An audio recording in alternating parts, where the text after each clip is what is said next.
care about is big market teams. So we'll talk about that.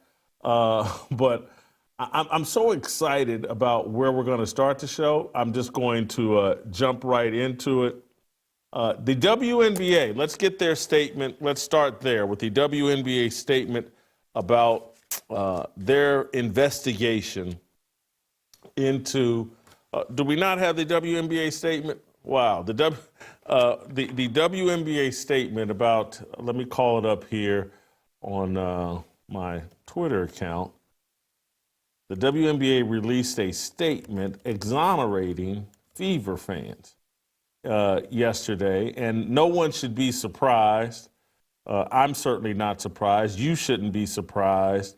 Only an idiot would be surprised by this.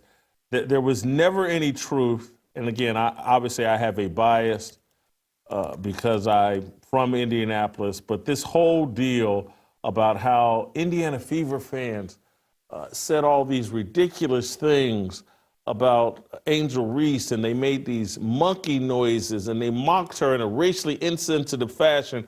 I was like, this is crazy. And I said it from the jump, this is crazy, but because we've had this whole feminized female sports deal, everyone took it serious. But yesterday, the WNBA released this statement.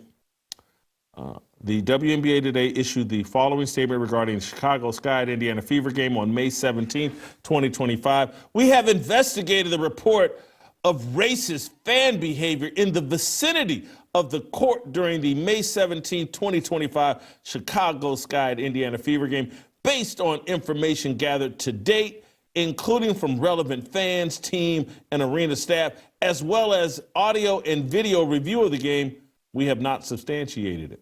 The WNBA is committed to fostering a safe and inclusive environment for everyone and will continue to be vigilant in enforcing our fan code of conduct. It's a hoax, and it was always a hoax. And when Angel Reese was standing around grandstanding at a press conference back in Chicago, yeah, it's just tough. I've gone through what I've gone through, and you know, I'm just strong and I have the support of my family and my team, but it's a hoax. Her coach, Tyler Marsh, at the deal, yeah, we learned about it and heard about it, same as everybody else, after the game when we were told about it. Angel Reese never heard anything. The coaches never heard anything. And even if she did, who the hell cares? Let's say somebody in the crowd was making monkey noises. So what? Sticks and stones may break my bones, but words will never harm me. And some sort of abstract noise damn sure isn't hurting some 6'3" basketball player that jumps up and wants to fight Caitlin Clark at the drop of a dime. But this is what has happened to all of sports, in all of American culture. It's been feminized. We used to like, oh, you got an ouchie? Put some ice on it and shut up and get back in the game. Men used to be able to say harsh things to each other. Oh, I've been disrespected. I got to fight now. Fans used to be able to go to games. This is since the beginning of time, and shout and yell things and throw rotten tomatoes at poor performances. But now we've erected this safe space, and it's all because everything has been feminized. We must make everything comfortable for women. And people are watching, oh, Whitlock, you hate women, you're an incel, you're a sexist pig. No. The truth is painful. The truth requires a thickness of skin that we are removing. This is the slippery slope to how people start arguing, hey, that verse in the Bible, that's insensitive. You can't say that. Someone's feelings may get hurt. This stuff is all connected. And it's all because we keep trying to inject women into spaces where they don't belong. And you can see it in sports broadcasting every time you turn around. And so we'll start with Justin. If you can Justin talk in my earpiece? Just help me out one last time before I blow Chanae's last name. Agumake. There we go. Agumake. Jemele Agumake.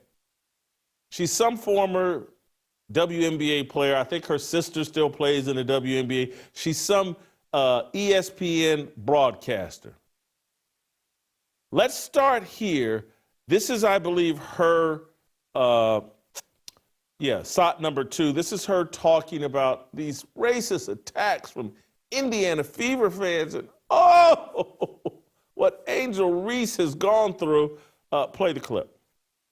The next. But I'll lastly say this, when it comes to racism and the hateful rhetoric and the statement that the WNBA is saying, I think it's important because at the end of the day, if you are truly a basketball fan, you would understand and agree. We have no space in our game for those types of comments, and also not, putting more gasoline on the fire in a circumstance where we're here to appreciate the beautiful basketball. That's all Caitlin and Angel want you to do. Why not just continue on that?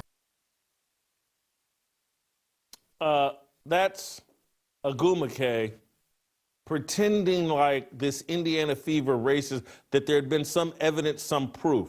This was some internet allegation that never had a chance of being true. And I'm not just saying that because I'm from Indianapolis and have been going to Indiana Pacer games my entire life and just understand this. We're talking about an NBA arena, whether it's WNBA or just NBA. 70% of the players are black. A good 15 to 20% of the arena is black people, and another 30, 40, 50% of the arena is some sort of hardcore liberal, and you think people are just in there making racist noises, and you got to do some week-long investigation to figure it out. This is a joke. And it was a joke from the beginning, and it was Jussie Smollett. But if we weren't sitting around, if we weren't concerned with, some fan shouted something and these players were triggered and they were harmful, and I need a safe space where I can play. Because this ain't just the women. Russell Westbrook's got that same energy. A bunch of these players have that same energy. How dare anyone say anything to me that's disrespectful? And so here's Jemele Agumake yesterday offering a clarifying statement after it was exposed that this whole thing was a hoax and bogus and incorrect and just totally fabricated. Here she is yesterday, not fully apologizing because she's a woman and she doesn't have to. She just has to make sure that she protects everyone's feelings. Play the clip. Hey everybody, I'm sure you've seen the WNBA statement on the investigation, and I want to address this with the same energy I did the first time, because if you really know me, I always try my absolute best to uplift the WNBA, to celebrate the amazing players, the coaches, and of course the fans. That is something that is at the core of everything that I do. But if you know me, you know I'm not afraid to say I can do better. I am sorry that my message was in the heat of the moment, because when I initially spoke on the topic, it really came from a place of care. It was based on firsthand conversations with people very close to the situation who raised real concerns, and they told me what they had experienced. And I felt like it was important and it was necessary to acknowledge those allegations and also voice those experiences. Now, in the process, however, I totally recognize that it may have impacted fans in a way that I did not intend, and I am sorry. I'm also happy that the WNBA treated the matter with the utmost seriousness, followed through with the investigation, and I understand that having a platform comes with a responsibility, and I do not take that lightly. So as our league continues to grow, I am going to grow with it.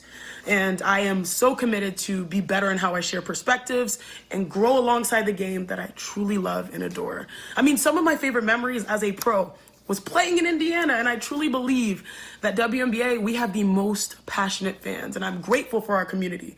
I hope you know that's who I am. All right. Love you guys. Thank you. All right. Love you guys. Thanks for... We got to stop this, man. and literally, it's not just the women, but I'm going to focus in on the women. But it's just, we've turned it all over to jocks. This isn't a trained journalist. This isn't someone interested in journalism. This is a jock who's been put on camera because she checks some DEI box. And that's what this entire thing is about. DEI boxes getting checked. And how many women can we put on a platform, on a show, to make sure all of the conversation is dumbed down and feminized? And that's where I came up with my Mount Bustmore. And this whole deal of injecting women into male spaces. Now, again, black people, they need their own space. LGBTQIA plus silent P, they need their own spaces. Feminists need their own spaces. But men need all of their spaces invaded because it's dangerous. If men were sitting around talking sports the way they used to, oh, that's when toxic masculinity creeps in. And so we must add toxic femininity to correct for the toxic masculinity. That's the modern theory. But the truth is that if you want to remove truth from a discussion, and I'm sorry for saying this, but it's accurate. If you want to diminish and dilute truth, add a woman to the discussion. Add her emotions to the discussion.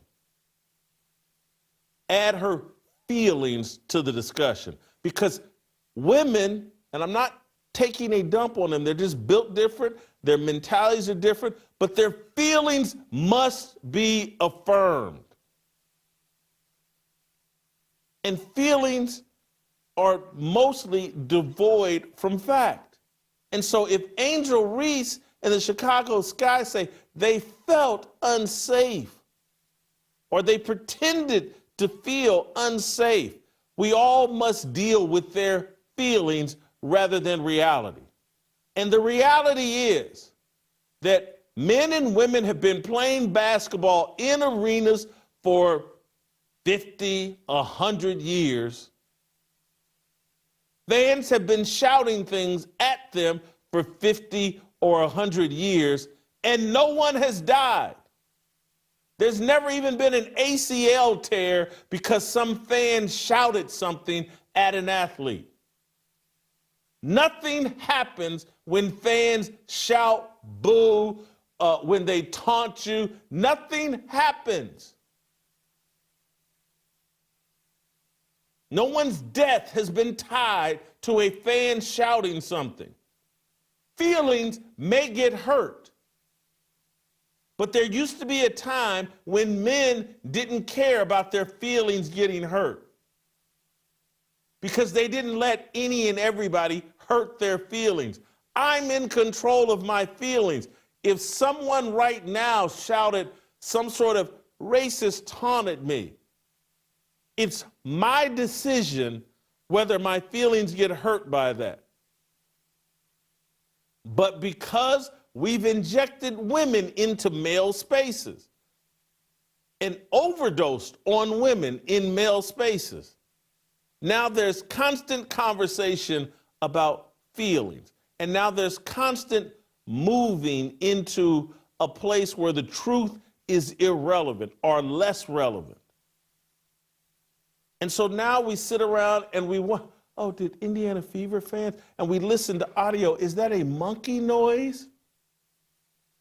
And a league commits itself. We're committed to making sure that our places, no one harbors hate in their heart or no one expresses hate. You can't build, you can't maintain a ordered society when everybody's running around trying to protect someone's feelings. Feelings get hurt in a properly run society. You inject women into every male space. That's how you create chaos. and they've done it in sports media. I want to play you this clip. I'm going to connect to it. This is Joy Taylor, Big Cans and Peanut Butter Skin, I believe yesterday on Speak for Yourself or Speak or whatever the show is called. She's talking about Aaron Rodgers and the Pittsburgh Steelers. Aaron Rodgers is a free agent. He's never played for the Pittsburgh Steelers. He hasn't signed a contract with the Pittsburgh Steelers. But this is what happens. I want you to watch Paul Pierce and Keyshawn Johnson as Joy Taylor emotes and looks for a viral moment. Watch them and watch their fear and stupidity of correcting Joy Taylor, because Joy Taylor has big cans and peanut butter skin, and occasionally, or not occasionally, she doesn't seem to have any shame about sharing those big cans and peanut butter skin, and Keyshawn Johnson and Paul Pierce know it. So as Joy Taylor states something that is illogical, these men with their focus on that big cans and peanut butter skin say nothing. This is what happens when you inject women everywhere. Play the clip. Why? Why? This is the Pittsburgh Steelers. They have six Lombardies. They're coached by first ballot Hall of Fame Mike Tomlin. They don't have a never quarterback. had a losing They don't have a season. quarterback. And we're sitting around talking about Aaron Rodgers is not there on the first day of OTAs. Mandatory or not, where's your pride? Where's your dignity? That's why I say I'm going to give him another day. Where's your respect for the game? Where's your respect for this organization? Where's this organization's respect for the history that they have in this league? What are we talking about? He's never played there before. He doesn't know any of these teammates. He doesn't know the streets to get to the facility. He doesn't know the doctors. He doesn't know the rehab crew. He doesn't know anybody. He doesn't know anybody. He doesn't know where to get his smoothies. Nothing. Like, why would you not be there? Why am I supposed to take this seriously? It's not about him not being at non-mandatory OTAs for a team that he's been with for 22 years. Do what you want to do. You won 5 games last year. The year before that, you didn't play because you tore your Achilles. The year before that, you missed the playoffs. What are we talking about? Now you got me crashing out, Paul. No. An overgrown child with big breasts. And I know y'all think I'm just trying to be provocative and sensational, but it is what it is at this point. It's so obvious. And Joy Taylor has a proper function in the society and an important one. She's completely outside of her role. She's 38. She's childless. She's unmarried. She's arguing for the legalization of prostitution. She's on podcasts everywhere talking about how she likes to have sex with young men. She's out promoting herself as an OnlyFans model. And we've got this centered on a sports television show. And I don't just want to blame Joy Taylor and women. How did we get here? Who set the stage? Who set the standard for this? So when a media company, particularly that calls itself the worldwide leader and has been the worldwide leader in sports, ESPN, when they decide that Stephen A. Smith, a fraudulent person, a pathological liar with a made-up background, when they decide this is the gold standard, this is the preeminent voice in sports, this is the person we're going to pay $20 million to and make him the face of sports media. A fraudulent, pathological liar. I know some of you all think it's personal with me and Stephen A. Smith. It's not personal, it's just factual. This is a fraudulent, pathological liar that has lied about himself. It doesn't know sports at all. Everybody sat on the sports reporters and said, if you miss the field goal on 3rd down, you can re-kick it on 4th down. Has been on ESPN making countless. Nolan Richardson, rest in peace. Well, Nolan Richardson's alive. I'm a New York Knicks fan. Let me rattle off the members of their team, and I'm naming guys that aren't on the team, aren't in the playing rotation, but I'm the biggest New York Knicks fan. Here's Stephen A. Smith years ago, 3, 4, 5, 6 years ago, talking about Hunter Henry, a tight end, and I believe he may have brought Derek Johnson into it, a former linebacker for the Chiefs, talking about, I think, a Monday Night Football clash between the Chargers and the Chiefs. Play the clip.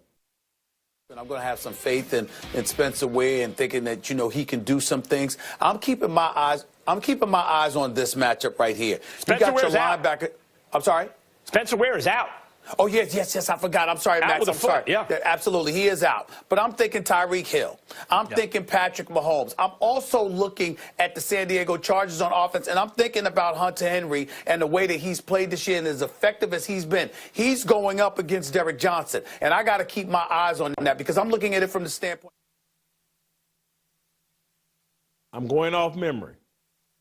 Derek Johnson, I think, was on another team at that point, and Hunter Henry wasn't playing that night for the Chargers, or what I think maybe he was already off the Chargers.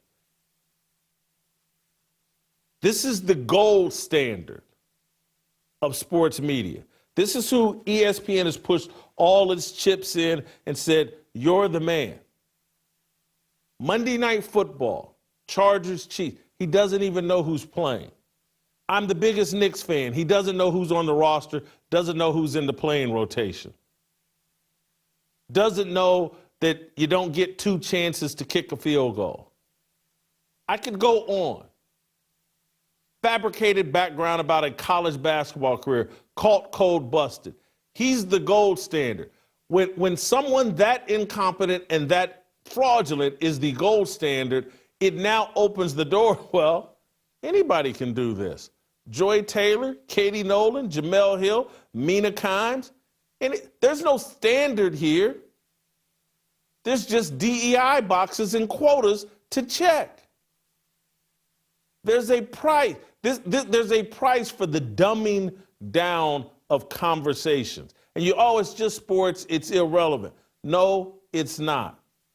Sports drives a significant portion of overall American culture. It sets a standard. It sets a normalization that everybody now believes, well, in order to have a properly functioning show, in order to have a inclusive conversation, this is how you make inclusion the standard, not truth the standard, not getting it right as the standard, not excellence as the standard. Inclusion is the standard.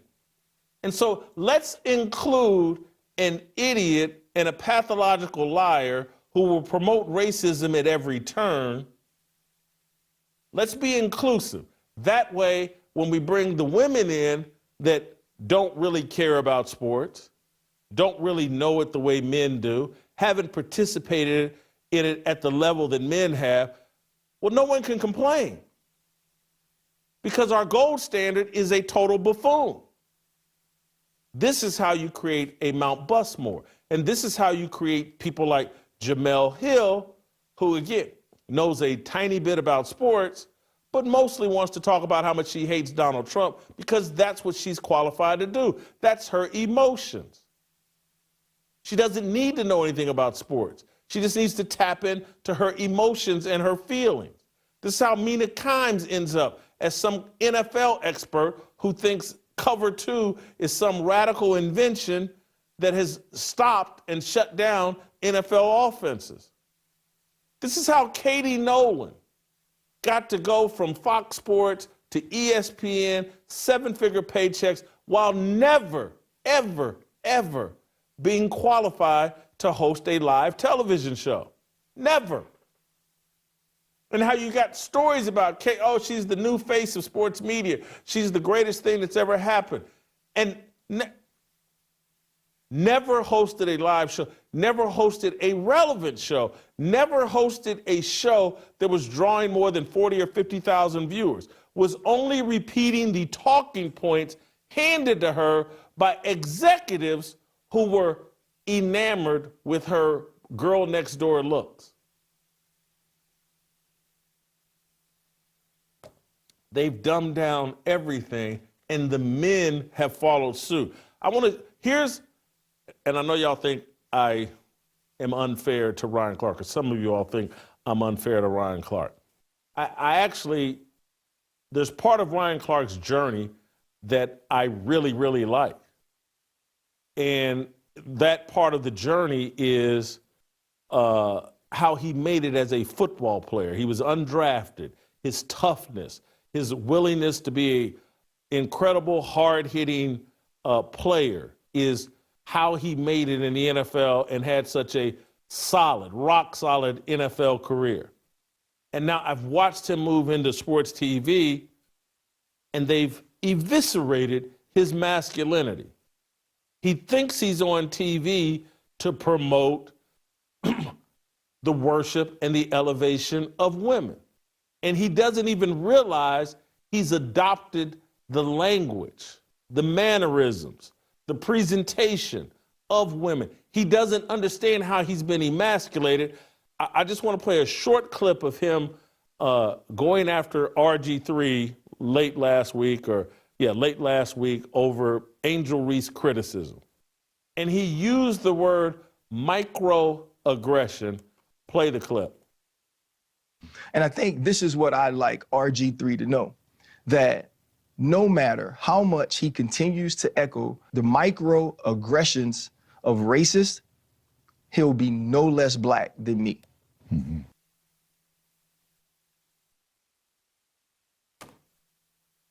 He thought he was being clever. He'll be no less black than me, like RG3 wants to take away his blackness. RG3 just wants to state an opinion about Angel Reese. But even the use of the word microaggression from a former NFL player, a former NFL tough guy. I've had this argument with friends of mine, great athletes that I've known for 30, 40 years. And I've seen them adopt the language of the feminists and of the leftists and start talking about microaggressions. I don't know a properly functioning man that thinks a microaggression, oh, well, someone has said something to me that's aggressive, but it's a small aggressive, it's microaggressive, and I need to concern myself with it. I've had this argument with a 40-year friend who I saw, who was one of the greatest, toughest competitors I've ever seen. But he's gotten so pulled in to this feminized world that he thinks in terms of microaggressions now. Thinks that somehow harms you. This is insanity. And so today, when I was thinking about all of this, when I was thinking about this WNBA investigation and what a farce it was, and how did we get here, and how did this whole, in a sports arena where passions and we depend on the fanaticism of the spectators, how we got here where we're investigating whether there were noises made that hurt Angel Reese or any of the Chicago Sky players. How did we get here? I literally started thinking about the old comedy TV show In Living Color. And they used to do a skit called Men on Football, or they did a skit, Men on Football, and I believe it was Damon Wayans and David Allen Greer. And I was like, we're actually here. They've actually, I think this was 30 some odd years ago, they predicted the future. That we've turned men into such feminized versions of themselves that we're actually playing out the In Living Color skit in real life. You got women doing it and you got men doing it. For those of you that don't remember In Living Color, I just want to give you a taste. I believe this may have been an excerpt where they did a counter Super Bowl halftime show on In Living Color. This comedy skit show. Maybe it's Sunday nights. I can't remember. But this was a show they put on during Super Bowl halftime to counter Super Bowl programming. And I think, I could be wrong. Here they are doing Men on Football. Play the clip. You know, I found that those padded shoulders were just too Joan Crawford. And speaking of old fish, what about those cheerleaders? Hey them. I mean, what good are they? Everybody knows that these men just look at each other's for their strength and inspiration to do their best, not some scallop on the sidelines. I don't understand why they bring them in. And what about this matchup today? The Buffalo Bills against the Washington Redskins. Oh, yes. It's like playing Cowboys and Indians. Ooh!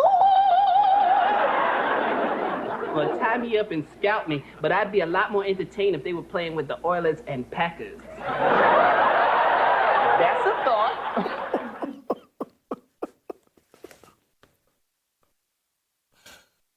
Does anybody... We used to do that on national TV because it was so preposterous that football players would be talking in such a feminized way.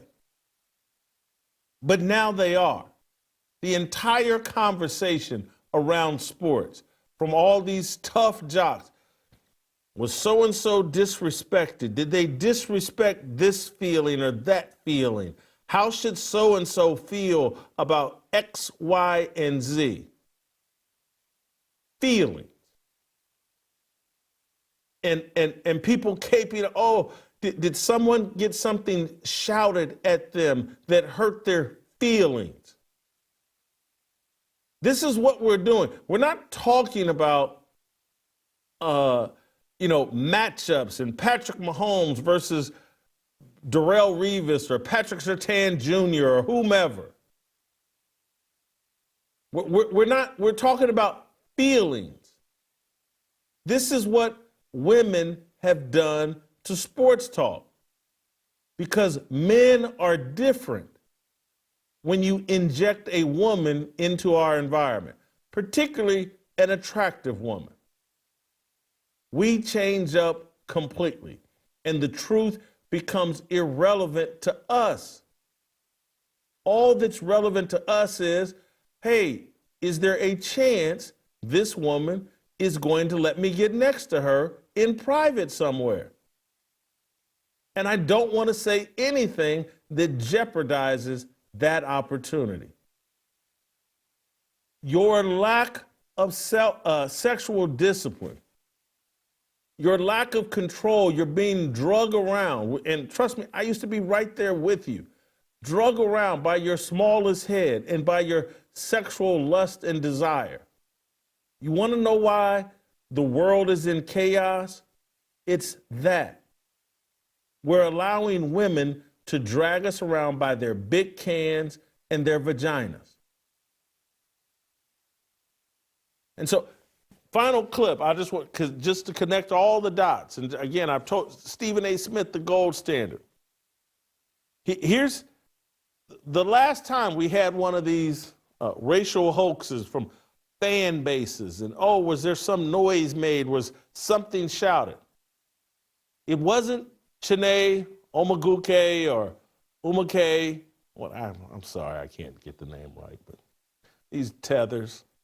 Why don't these tethers just change their name to get them a good Negro name like Washington or Smith or Johnson? Just change their names, please. These damn tethers. And I don't even like the word tether or the people call, but that's what they're tethers. Get a good, easy to pronounce name. And anyway, people will kill me for that, but who cares? But the last time we had one of these, it wasn't the women that started it. It was Stephen A. Smith, the gold standard. The feminized, pathological liar man that ESPN installed at the top of the food chain. And so these women are just mirroring Stephen A. Smith. They want to get paid just like Stephen A. Smith. And so a few years ago, when there was another one of these fan race hoaxes, Stephen A. Smith went on First Take and oh, there was a volleyball player at Duke and she played at BYU. And Rachel Richardson was her name, and her auntie was on social media and said that she got called the N-word by BYU fans. This is exactly how this Indiana Fever thing played out. No one at the arena said they heard racist noise. Someone online said it. Someone on the internet said it. And then the WNBA launches an investigation because there's a rumor on the internet that someone was making monkey noises at the Indiana Fever Chicago Sky game. And so this time it was Chene, but originally it was Stephen A. Smith. Play the clip. I'm saying BYU, you did it by allowing this to happen and not addressing it expeditiously, not addressing it with the level of quickness and speed that you should have addressed it with. So now instead of looking at that fool, that racist bastard that was spewing that nonsense towards Miss Rachel Richardson, instead of looking at that person, now we're looking at the university all because of a dereliction of duty that you put forth because you couldn't find it in yourself to address it immediately. Just like the Indiana Fever fans, when an investigation was done, people with cell phones, people with audio, TV cameras everywhere, no proof that anything happened at BYU, no proof anything happened at the Indiana Fever, because it didn't happen.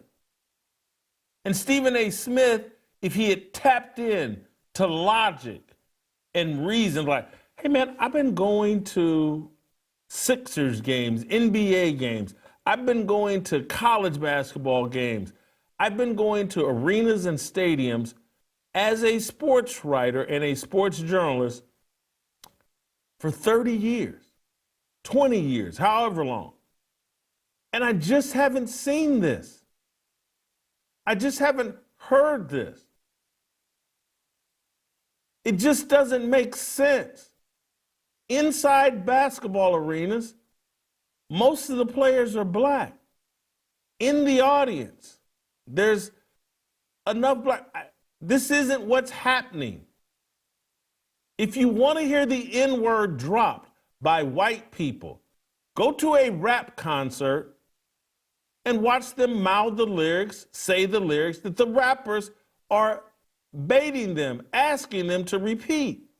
But inside sports arenas, it's a rarity. It just doesn't happen.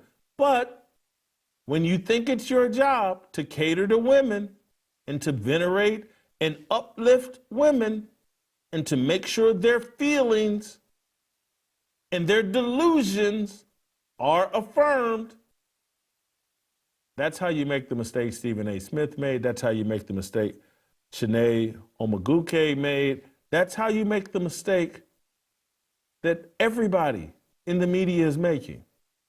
Our conversations have been feminized. Our conversations have been removed from reality, from truth, because women are in control. And there's a lot of great things about women, but adhering and sticking to the truth isn't one of them. Did you hear Ketanji Brown Jackson? She's on the Supreme Court. She's on the Supreme Court. They asked her what a woman was. She said she couldn't answer. She's not a biologist. And we laugh at that. And we act like she's the only one capable of that. No, she's not. No, she's not.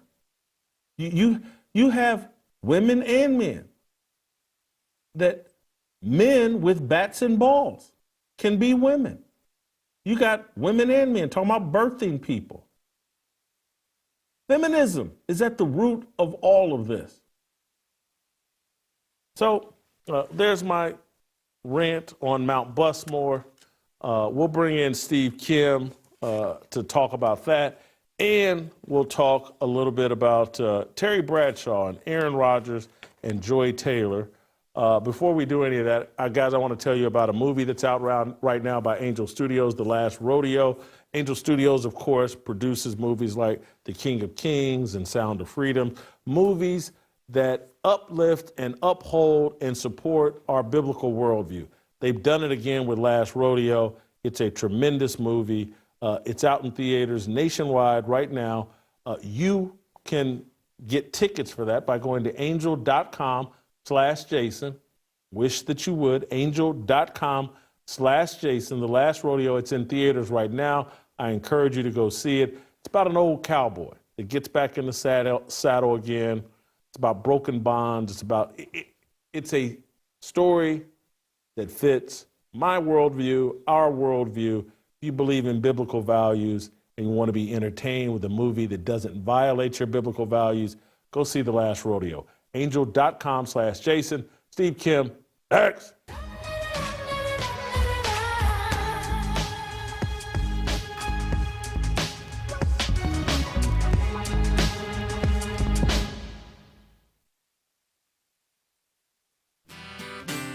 Y'all can help me sing if you know it. Come on, let's jump in. Let your hair down. Get you some of this laid on back. Kick them shoes off. Let's go, y'all. Sing on me. Come on. Let your hair down. We're going to do it better than that. Let's go here. Let your hair down.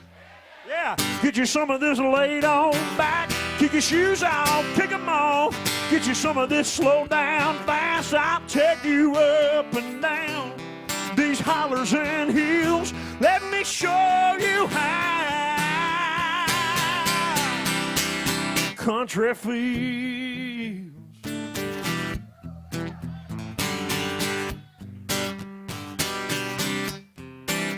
Country feels.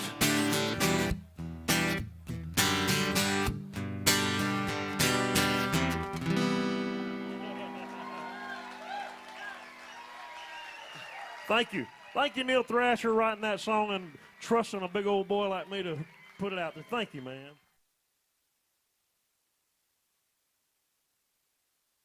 Yeah, 모두 다 빨리 박수 쳐 기다리지 말고 서둘러 Reason that I'm back is to feed you rest. I see that you are 배불러 So fly. All right, welcome back. Time for the Korean Co-Cell. Steve, I want to start with the WNBA statement and the exoneration of Indiana Fever fans. Steve, your reaction, are you shocked, surprised that the WNBA found no proof that Indiana Fever fans were being racist?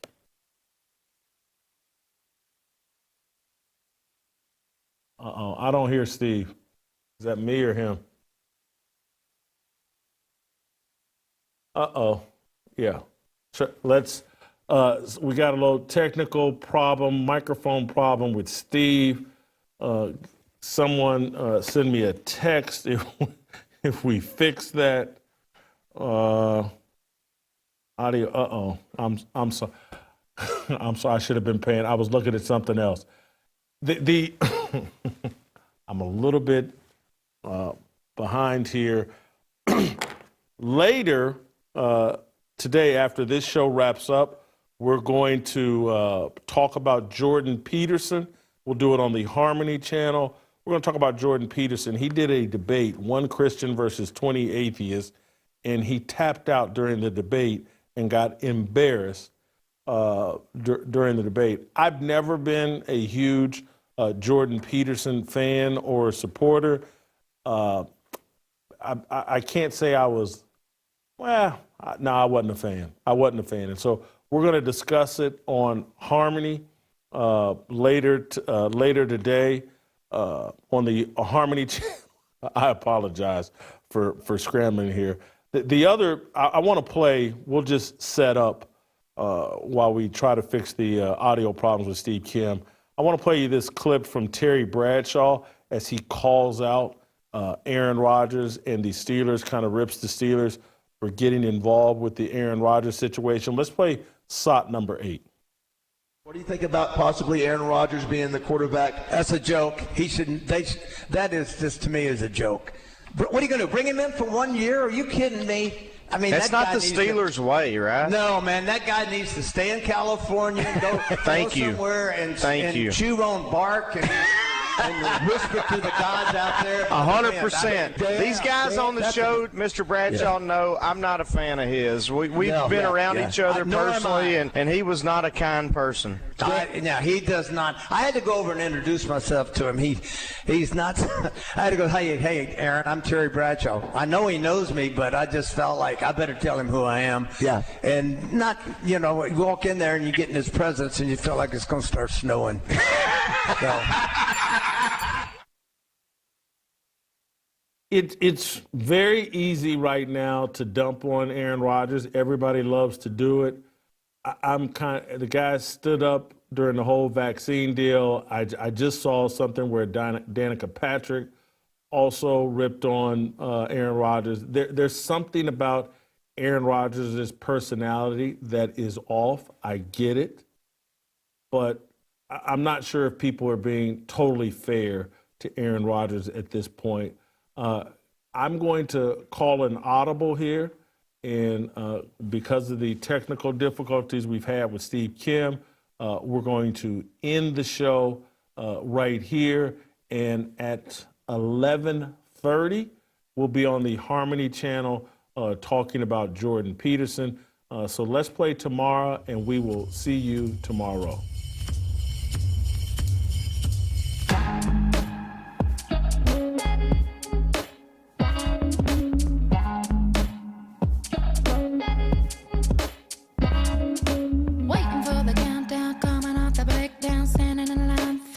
Freedom, looking for a breakout, feeling like a standoff, nothing in life like freedom. Came like a fighter, striking like a ladder, making all these moves for freedom.